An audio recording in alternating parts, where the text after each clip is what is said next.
వాళ్ళు గోతాలు మోసేవాళ్ళంట మామూలుగా ఆయన దృష్టిలో.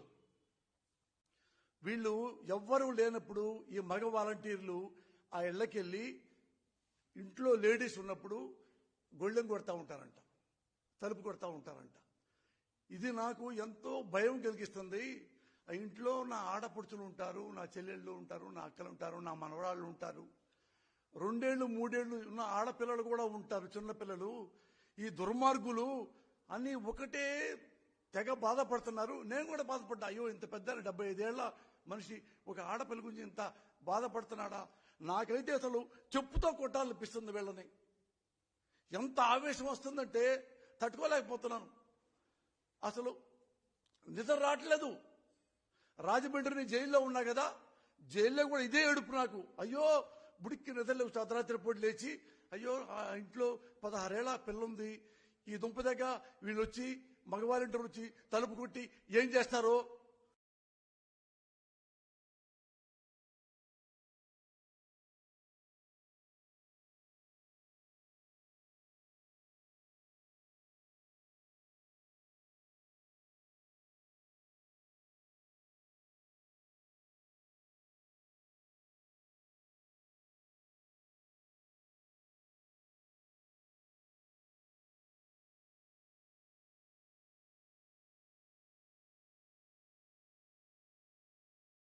బాబు వయసు అయిపోయింది కదా, తెల్లట్టుకులేంటి అని ఎమ్మటంటే ఫ్లైట్ తీసుకొని సపరేట్ ఫ్లైట్ ఆడబ్బాయి అమెరికా వెళ్ళాడు.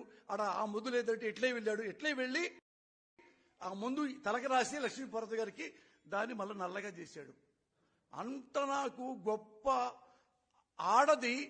ఇలాంటి వాళ్ళు ఈ జగన్ ప్రభుత్వంలో ఈ వాలంటీర్ వ్యవస్థ ఇంత దుర్మార్గం చేస్తారా అని ఏడుస్తూ ఉంటే నేనేం చెప్పానంటే, బాబు గారు మీ కన్సర్న్ బాగుంది, కాకపోతే గుర్తుపెట్టుకోండి, ఏమి లేదు గురువు గారు. ఇప్పుడు మనం ఉన్నారు కదా ఈ మగ వాలంటీర్స్, నేను భరోసా ఇస్తున్నా, ఏమీ కాదు.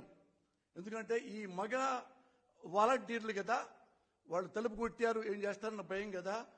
అస్సలు మీరు డోంట్ వర్రీ, ఏం కావద్దు. ఎందుకంటే ఈ మగ వాలంటీర్లు మీ కొడుకు లోకేష్ లాగా తాగుమూతలు కాదు, నీ కొడుకు లోకేష్ లాగా తిరుగుమూతు కాదు, నీ కొడుకు లోకేష్ ఆంబోతు కాదు, బేవర్స్ కాదు, లోఫర్ కాదు. మగ వాలంటీర్లు చాలా మంచివాళ్ళు సార్. అవునా అని పాపం చాలా మనం బాధపడుతున్నాడు. ఏం పర్లేదు సార్, వాళ్ళు ఎరుంటే మగ వాలంటీర్లు ఇంటి గొళ్ళెం కొడతారు. ఆడదున్నా మగున్నా ఎవరున్నా కొడతారు.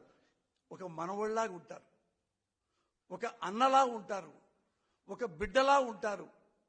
అంతే తప్ప నీ కొడుకులాగా ఓ పక్క పళ్ళెం ఓ పక్క గొళ్ళెం ఇట్లా మెయింటైన్ చేయరు. అందుకని మీరు ఆడపిల్లల గురించి మీరేం బాధపడకండి సార్, మీరే కన్నీళ్లు పెట్టుకోండి.